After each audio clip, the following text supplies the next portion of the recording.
Bonsoir tout le monde, j'espère que vous allez bien. Me voici parmi vous pour... Bienvenue sur la chaîne. Pardon. Je suis encore dans mes enseignements du jour et qui va tout à fait avec ce que nous traversons comme énergie en ce moment. Le fait de passer le portail du 11-11-11 nous a rappelé que certaines choses étaient difficiles à digérer, qu'on devait encore travailler dessus malgré le fait qu'on ait pris les décisions. Et on va arriver à un deuxième portail en ce 29-11-2018 qui est aussi un portail 11-11-11. D'autres voies de portail encore, il y a le 22 qui 22, 11, 11 qui donne 2 fois 22 également. Effectivement, il y aurait beaucoup à dire. Mais du coup, on va essayer de rester centré sur le fait de passer un nouveau cap, rentrer sur une nouvelle voie, la voie à l'éveil de nous-mêmes. Et l'enseignement du jour s'appelait « Savoir tourner la page ». Et pas seulement, parce que lorsque on a terminé la dernière page du tome, eh bien le mieux, plutôt que de reprendre un autre livre ou lire une histoire, eh bien c'est d'écrire la nôtre. Et je vais vous inviter à prendre en considération ce qui est bien d'établir pour marcher convenablement sur ce chemin avec notre lanterne intérieure et celle des précieux enseignements du Bouddha. En fait, tourner la page, c'est comme la promesse d'un lendemain meilleur. On se promet ce genre de choses. Et ça commence par l'envie. L'envie de quoi? D'aller de l'avant dans sa propre vie. En écrivant une nouvelle page, en commençant un nouveau tome, en choisissant simplement d'être heureux. Et être heureux en parcourant un chemin intérieur, ce qui veut dire qu'il faut savoir cheminer sur sa souffrance. Parce que c'est pas parce que on emprunte un nouveau chemin, on vient de passer le portail, c'est pas parce qu'on a pris cette nouvelle décision qu'il va être aussi facile d'oublier. Les souvenirs sont toujours là. Mais qu'est-ce qu'on en fait? Ça sera par rapport à la saisie de ces souvenirs. Donc le chemin est de cheminer sur sa souffrance, comme poser un pardon sur chaque page de souffrance.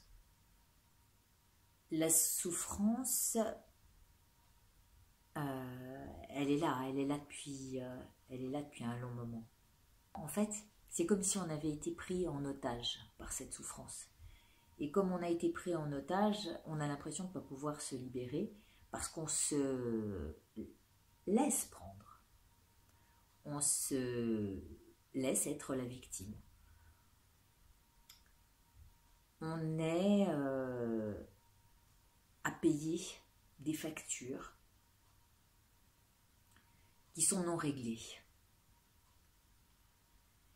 Et c'est ce qu'on appelle les dettes karmiques. Que nous ne savons pas régler ou que nous n'avons pas forcément envie de régler parce que il y a une certaine complaisance dans cette souffrance. On sait quel est le travail qu'on a à faire, mais on reporte toujours. et ce pourquoi on dit qu'on est pris en otage. Et c'est ce qu'on s'inflige tout seul en fait.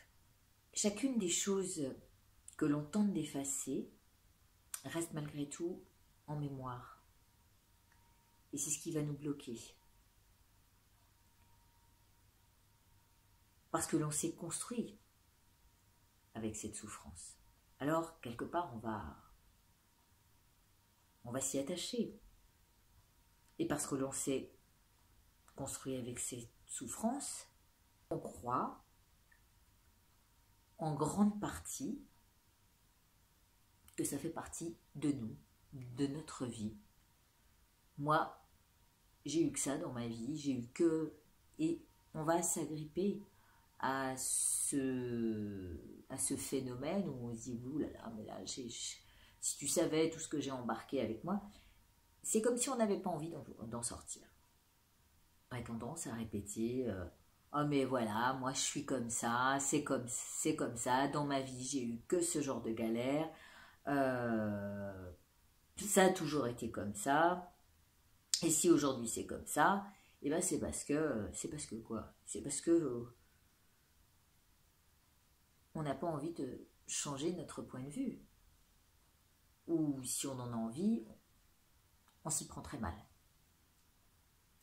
Donc on a un certain ressentiment qu'on entretient au niveau de son esprit. Et c'est ce qu'on va appeler le continuum mental, qui va... qu'est-ce qui va s'inscrire dans ce continuum mental? Le continuum de notre colère, de notre ressentiment,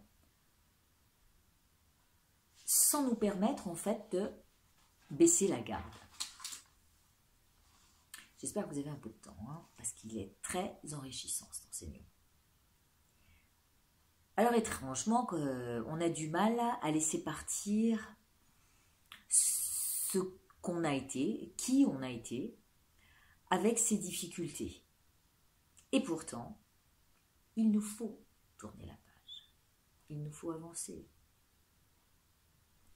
Afin de ne pas ressasser ou tourner en rond autour d'un objet, cet objet de colère, une focalisation inappropriée. Attendez. Pardon, je reprends, j'ai dû ouvrir la porte à mon fils. Donc, je parlais de focalisation inappropriée. Et on entretient comme ça cette colère. Le but d'avancer sur le but, quand on avance sur le chemin de la libération, c'est pour apprendre à passer au travers de ses frustrations et de ses souffrances. Mais croire qu'on peut passer au travers comme ça, juste en se disant ça y est, hop, là c'est passé, j'ai plus rien à craindre, je n'y penserai plus, ça c'est complètement illusoire. On ne sait pas faire ça. Alors comment on va pratiquer sur ce chemin? Eh bien simplement en se formant, en s'entraînant à quoi faire? À accepter le processus, à accepter de savoir que parfois ça revient, savoir que parfois on a des douleurs qui reviennent, des souvenirs qui nous brassent. Et plus on sera dans cette acceptation, plus on sera patient avec nous-mêmes, et plus les choses se résolveront sur ce chemin de la douceur. Parce que accepter, il y a une part de douceur. Et si cette acceptation est patiente, c'est pour ça que dans l'autre vidéo, on l'a appelé comme ça, la dernière énergie, c'était passé au travers des nouvelles énergies avec cette idée d'acceptation patiente. Et je trouve que l'enseignement était très, très en adéquation avec ce Voilà ce que nous traversons en ce moment. On va changer notre esprit. Il y a un livre pour ça, que je vous invite à lire aussi, qui s'appelle, qui n'est pas cher du tout, qui est à 13 €, de Geshe Gelsen Gyatso, de la tradition Kadampa, qui s'appelle « Comment résoudre nos problèmes humains ». Et qui nous invite à accepter de manière patiente, justement, pourquoi, pour protéger nos pensées, alléger notre esprit et contempler. Contempler, c'est quoi? C'est se dire, finalement, est-ce que je suis plus heureuse lorsque j'ai du ressentiment? Est-ce que je suis plus heureuse lorsque je suis en colère? Est-ce que je suis plus heureuse lorsque je suis jalouse? Sans doute pas. Et là est notre travail, là est la contemplation, là est le fait de voir, mais qu'est-ce qui me titille en moi? Pourquoi je suis agacée? Parce que l'agacement est une petite forme de colère. L'indifférence peut l'être aussi, parce qu'on ne l'est jamais complètement. Donc, lorsque nous haïssons aussi quelqu'un, hein, on dit « Oh là là, mais lui, je ne peux pas le voir. » J'ai souvent entendu ça. Est-ce qu'on en est plus heureux?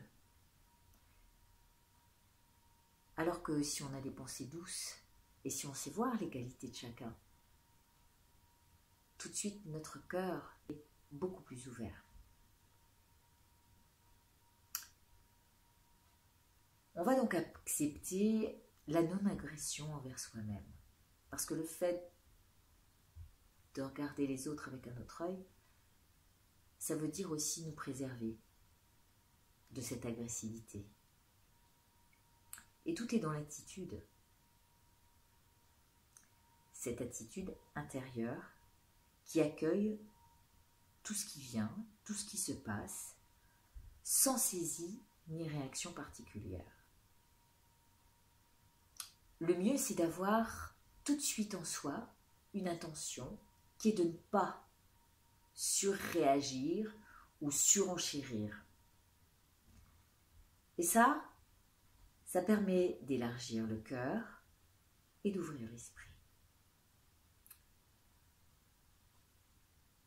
Va voiler ou embrumer notre esprit jusqu'à effacer complètement la perspective de rester calme en dehors des émotions perturbatrices. C'est ici, dans cet espace de clarté, qu'on va pouvoir passer à autre chose, marcher pas à pas sur ce chemin éclairé. Accueillir le cœur en paix, en aimant ce qui nous arrive plutôt que de bloquer, hein, si on justement on apprend, je sais pas moi, qu'on nous a quittés ou qu'on n'a plus de boulot. Si on accueille ça comme une bénédiction, si on se dit, si on change tout de suite cet état d'esprit et qu'on se dit finalement c'est peut-être une bonne chose, tout de suite, avec cet esprit paisible et aimant, on va débloquer déjà tout à la base ce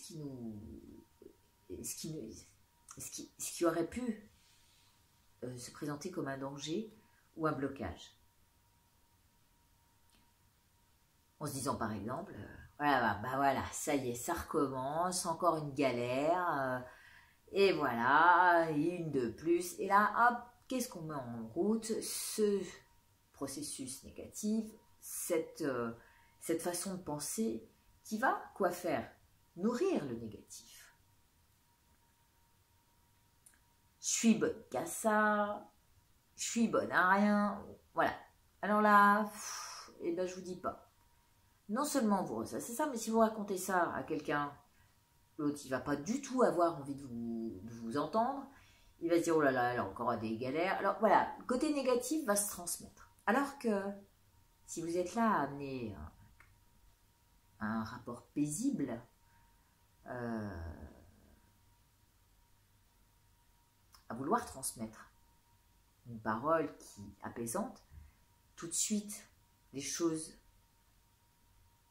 vont se transformer par une dynamique différente, par la transmission d'une énergie beaucoup plus paisible et harmonieuse. Parfois, je ne trouve pas mes mots, mais il y a des mots qui sont tellement... Car les ressentiments activent la frustration, la haine et entretiennent les souffrances. S'entraîner à la patience, c'est accepter que les choses aillent à leur rythme, sans chercher à vouloir contrôler les événements, sans chercher à pousser les choses, sans chercher à les provoquer en fait, pour qu'elles aillent dans notre sens aussi. Souvent, on veut que les choses aillent que dans notre sens. On ne sait pas voir les choses autrement. Normal, notre ego demande à vivre selon son propre plaisir. Mais au final, si on n'a que des plaisirs dans nos vies, c'est pas sur les plaisirs qu'on va travailler. Parce que quand on a du plaisir, on ne cherche pas à sortir du plaisir. Alors que de la souffrance, on aura à travailler. Et c'est là le meilleur outil pour accéder à un vrai bonheur, à une forme de paix. On apprend la patience avec l'insécurité, au contact des difficultés. On ne travaille jamais sur la facilité. La patience, elle nécessite de se mettre en zone d'inconfort pour être amené à lâcher prise. La patience, elle garantit la stabilité de l'esprit et maintient l'harmonie et la paix dans son cœur. La tension, elle accélère la souffrance. Et l'attention qu'on doit lui porter, la traiter avec une acceptation patiente. C'est une pratique qui demande du courage. L'esprit qui contemple, dans le but d'accepter, eh bien, quoi qu'il arrive, il restera en l'état paisible.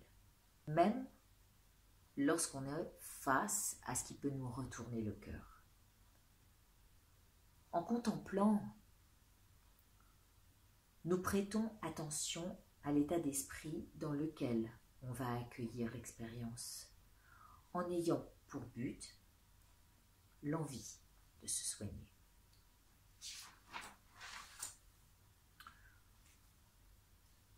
De soigner, de se sortir du ressentiment ou de ses comportements habituels. Ceux qui faisaient que l'on s'emportait ou que l'on surenchérissait, souvent lorsque on se sent blessé ou attaqué. Alors, le premier remède à n'importe quelle souffrance et maladie est le fait d'être cette acceptation patiente. Cela commence par serrer les dents, entre guillemets, se retenir. Petit à petit, j'avance dans cette progression-là. Mais pas à pas, sont plus assurés. Le chemin se dégage des ronces et des obstacles, comme par enchantement, jusqu'à peu à peu devenir plus harmonieux. Il y a une phrase qui dit « Détache-toi de ce que tu veux obtenir, mais attache-toi plutôt à la présence de chaque pas que tu accomplis. » C'est ainsi que l'on peut s'entraîner pas à pas, en se permettant d'avancer tout en pardonnant, en nous pardonnant. Ça commence par là. Si tu veux changer quelque chose, commence par changer des choses en toi. Bien sûr, il ne s'agit pas de nier les événements, parce qu'on n'y arrivera pas, c'est ce que je disais tout à l'heure. Les effacer, ou d'effacer les souvenirs, donc, qui nous restent dans le gosier. Comme on peut avoir cette envie de pleurer sur certains souvenirs.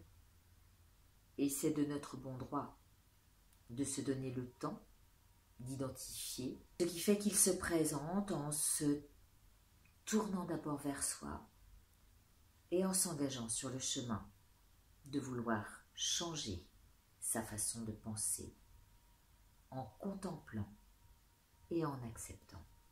Pourquoi faire? Eh bien pour faire place, pour faire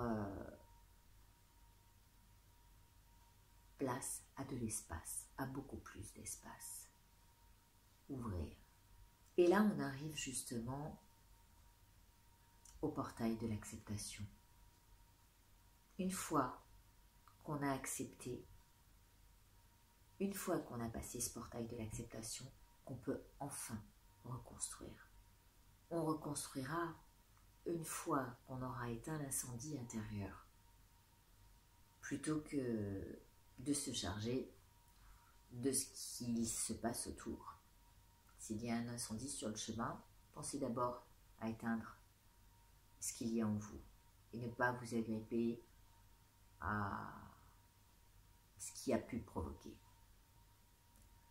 Donc on est en état d'acceptation. Et là,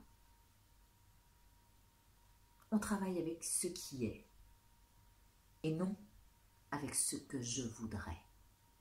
C'est plus du tout la même chose. Le fait d'accepter, c'est tel que c'est.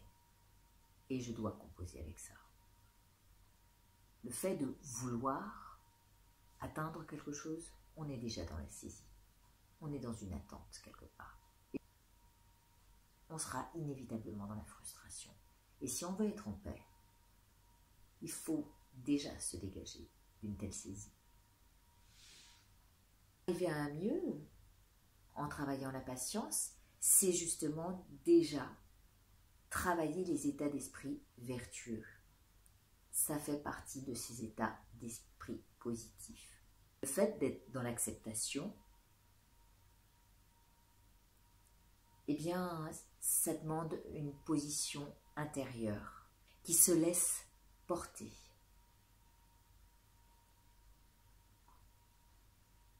Et de ce fait, on accepte plus facilement les événements comme ils viennent. Pourvu que rien ne bouge, tout soit stable. Et un esprit stable est un esprit qui s'entraîne à l'acceptation patiente. Le bonheur est un état d'esprit, lequel est de décider de vouloir l'être, de vouloir être heureux. C'est vouloir générer pour soi-même et les autres des états d'esprit positifs. Et c'est nourrir à chaque instant une paix qui induira patience, amour, le don et la compassion. Et en même temps, ce serait se dire, mais en fait, de quelle expérience ai-je besoin? De quelle expérience ai-je besoin pour entraîner mon esprit à aller mieux? Sans doute pas de la facilité. On a besoin de se confronter aux difficultés pour avancer. Savoir cultiver le bonheur, ou savoir le transmettre aussi, c'est inspirer l'autre et ceux qu'on côtoie. Ceux que l'on côtoie de près ou de loin, on va avoir envie de leur montrer à la cime du doigt. En leur disant, ben voilà, Déjà, emprunte le chemin intérieur de ton cœur qui te mène à toutes les actions paisibles que tu peux entretenir et qui vont t'accompagner ou accompagner chaque pas sur le chemin de la réalisation qui est d'accéder à la paix de son esprit, au bonheur ultime de ce qu'on est en train d'accomplir pour demain et nos vies ultérieures.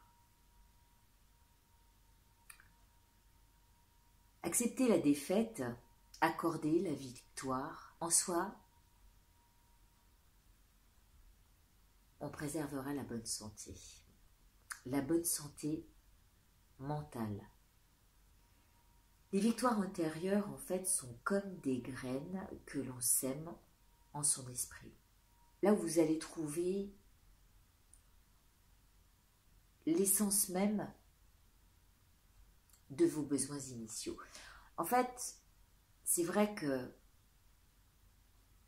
parfois, accepter le fait de s'en prendre plein la figure et laisser la victoire à d'autres nous permettra de voir plus tard qu'on a eu raison de ne pas résister, parce que moins on résiste et plus le chemin s'ouvre, et comme si ça venait vous dire mais en fait ta voie n'était pas là, regarde, maintenant que tu te diriges ailleurs, les portes s'ouvrent. Vous ne vous êtes jamais rendu compte de ça, que les choses avançaient plus vite d'un seul coup lorsque enfin vous acceptiez la situation et vous décidiez d'agir pour vous-même.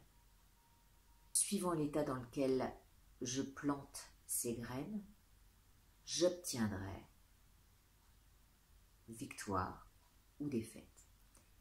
Si dès le départ vous partez perdant, inévitablement, la récolte sera moyenne. Alors que si vous partez positif, avec déjà des victoires intérieures en disant ouais là ça, de toute façon c'est pas grave, je sens que c'est bon pour moi ce qui arrive. L'esprit, lui, il a sa propre nature, sa bonne nature, mais son état n'est pas l'esprit lui-même. L'esprit lui-même est non matière et il ne meurt jamais. C'est pourquoi on appelle ça le continuum mental. Les émotions, elles viennent comme les vagues et physiquement se manifestent à partir de ce qu'on crée en notre esprit, elles nous arrivent, on les voit comment? Agitées, pas agitées, et voilà, on les défie. Et à partir du moment où on les distingue, où on les nomme comme ci ou comme ça, là déjà, c'est créé par l'esprit. Mais ce n'est pas l'esprit. Les conséquences sont complètement interdépendantes à ce que mon esprit en fait, mais complètement indépendant de l'esprit. On a 3 niveaux d'esprit. On a l'esprit grossier, qui est celui de tous les jours, qu'on emploie tous les jours en état de veille. Notre esprit subtil, lui, c'est celui qui est en état de sommeil. Voilà. On ne peut pas participer à ce qui se passe dans nos rêves. On est un peu... on n'est pas dépendant de ce qui se passe. Entre, guillemets, réalité et non-réalité. Et l'esprit très subtil, eh bien c'est celui qui est au moment de la mort, qui est notre continuum de pensée. Le lien au corps n'existe plus. Donc, ben, qu'est-ce qu'on va faire? On va chercher à canaliser tout ça dès maintenant, à garder un esprit paisible. Pourquoi? Pour qu'au moment de la mort et au moment où on se retrouve à nous détacher de ce corps, nous ne soyons pas en panique, mais stables et inébranlables pour notre continuum mental. C'est comme lorsque vous mettez une intention dans ce que vous faites. Voilà, quelle est l'intention que vous mettez dedans. C'est là où le karma rentre en ligne de compte. Quitter cette vie dans un état d'esprit paisible, eh bien, ça permettra de comprendre pourquoi prendre soin de son esprit est si important. Ce qu'on fait maintenant et ce dans quoi on s'engage dès maintenant provoquera la reconnaissance des émotions fluctuantes. Toutes nos expériences actuelles sont les circonstances de nos actions passées. C'est ce qu'on appelle le karma. Si je suis née dans telle ou telle condition ou circonstance, c'est parce que je suis la cause des résultats. La loi du karma, il y en a 3 essentiels qui dit les résultats des actions sont certains à partir du moment où qu'est-ce qu'on va penser, qu'est-ce qu'on va faire, qu'est-ce qu'on va dire, hein, à partir de la pensée, de la parole et de l'esprit, on sait que de toute façon, il y aura des répercussions. Et même la plus petite action aura un impact sur l'extérieur. La plus infime partie négative de nous-mêmes peut entraîner des circonstances épouvantables dans cette vie-là, mais aussi dans le futur. Donc c'est pour ça qu'il est important dès maintenant de faire attention à ce comment on se comporte, à ce comment on pense, à ce que l'on dit. La deuxième, c'est que pour chaque action, pour chaque action assimilée, il est certain que le résultat sera similaire à l'action elle-même.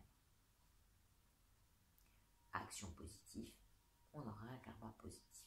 À action négative, on aura ce qui va avec.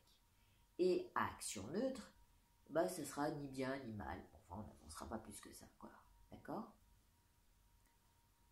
Troisième loi du karma, je crée la conséquence par la cause de départ.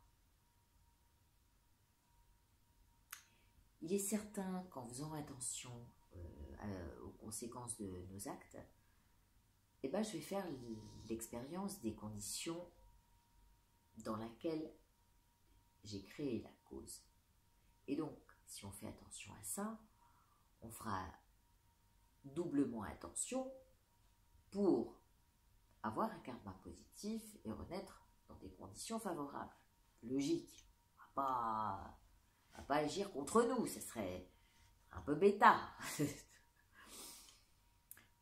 Alors le mieux, c'est que cause et conditions soient réunies pour que la graine puisse grandir et s'épanouir.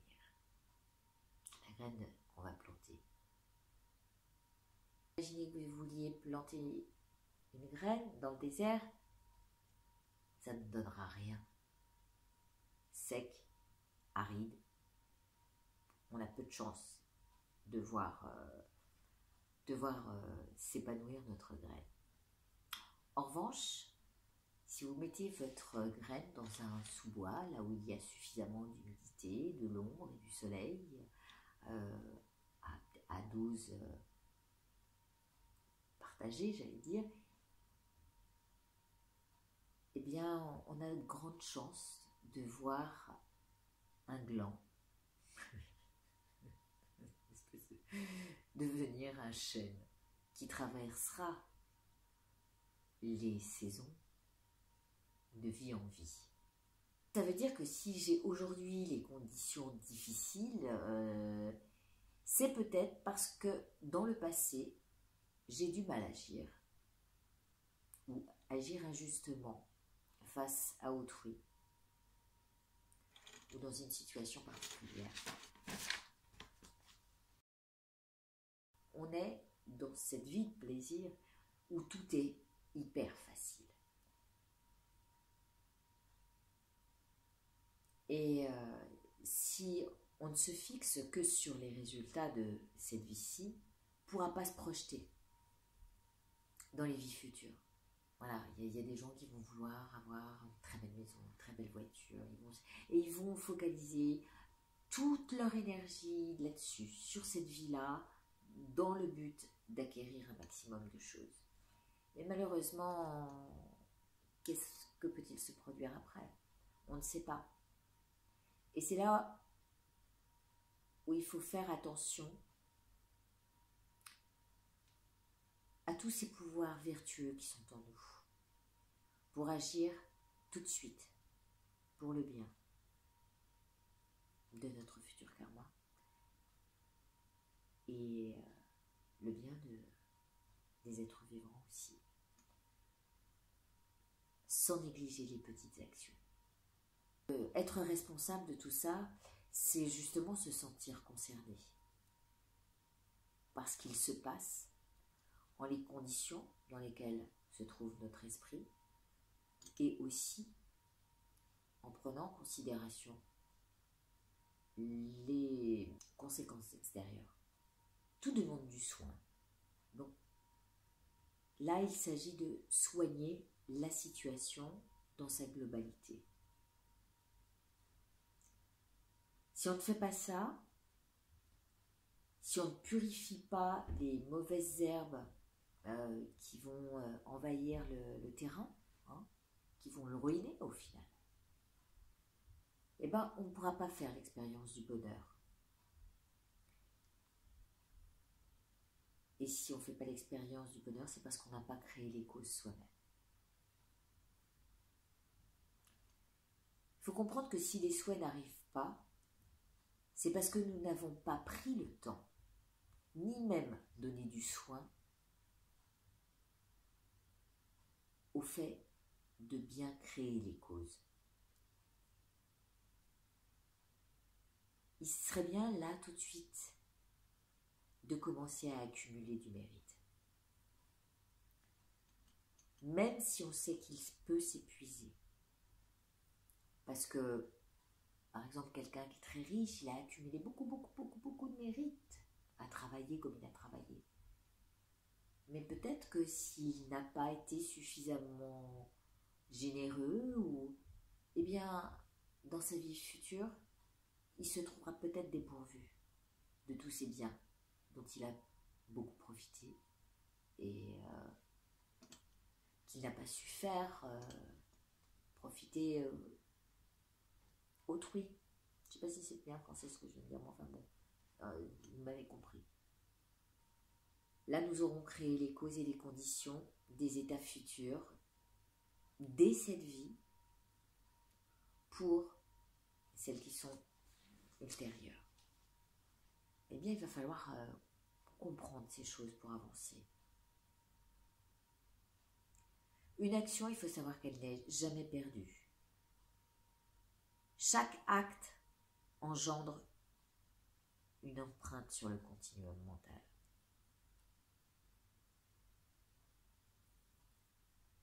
On ne sait jamais comment ce karma va mûrir. C'est pourquoi dans les 77, vous savez, j'avais mis l'indigo indéfini, ce qui n'est pas cette couleur qui est indéfinie, qui nous amène à l'infini des possibilités. Aucune action ne disparaît avec le temps.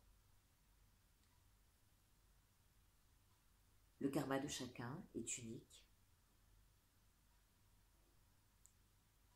et personne ne peut nous le prendre, ni nous ne pouvons le léguer chacun a son propre karma à travailler. Bien sûr, hein, si jamais notre enfant va mal, on aurait tendance à vouloir prendre sa place et partir à sa place si jamais il se trouvait mal ou devant partir à la guerre. On préférait que ce soit nous qui soyons concernés, mais chacun a sa tâche à fournir. Et c'est ça, assumer la loi du karma. C'est ça, l'acceptation patiente. En fait, il y a 4 forces qui vont peut-être aider notre karma négatif, je parle bien du karma négatif, à devenir plus positif. La force du regret, ce qu'ils appellent le pouvoir de l'opposition, à savoir, bon, bah là j'ai fait un mauvais acte, mais de l'autre côté, je vais faire quelque chose de positif. Je vais, pour multiplier en bien ce que j'ai fait en mal. La promesse de ne pas recommencer, ça fait partie aussi. Et la confiance. La confiance, c'est savoir s'en remettre à nos guides. En leur disant, voilà, je sais que j'ai mal fait, je t'en prie, aide-moi à sortir de cette impasse où parfois je ne contrôle plus. Mais aussi, il faut pratiquer la méditation, l'acceptation patiente. Quand on assume la loi du karma, c'est aussi savoir sortir de l'état de culpabilité et de l'état de victimisation. À partir du moment où on sait que le karma naît de l'intention et de l'attention, hein, aussi, ça va ensemble, eh bien, là, on se dira, juste avant de faire ce qu'on va faire, est-ce que c'est vertueux ou est-ce que c'est malhonnête, ce que je vais amener? Est-ce qu'il y a derrière tout ce que je veux faire quelque chose de malhonnête? On a rarement envie de se poser cette question. Déjà, on essaye de s'en sortir dans cette vie, mais par rapport à quoi? Il ne reste donc à la mort que le continuum mental, et non nos richesses matérielles qui resteront là où elles ont pu s'épanouir. Nous partirons seulement avec l'état d'esprit dans lequel nous quittons ce monde. Alors, il est évident que dès maintenant, il est nécessaire de sortir de l'état de victime pour devenir responsable et acteur de nos vies. La racine du potentiel créateur est en nous. Et cet esprit que l'on aura entraîné à être vertueux pour pouvoir enfin s'épanouir jusqu'à épuiser la répétition du karma négatif par l'épuration, le renoncement à certaines choses, la purification de nos actes en générant un bon esprit d'aide à autrui pour sortir des blessures et des souffrances. Le but est de se focaliser sur ce qui fonctionne vraiment. Voilà. Je vous laisse à vos états d'esprit vertueux. Je vous embrasse très fort. Prenez soin de vous et prenez soin de mener à bien cette vie-là. Bientôt, merci de votre écoute. J'étais contente de vous transmettre ce que j'ai appris aujourd'hui.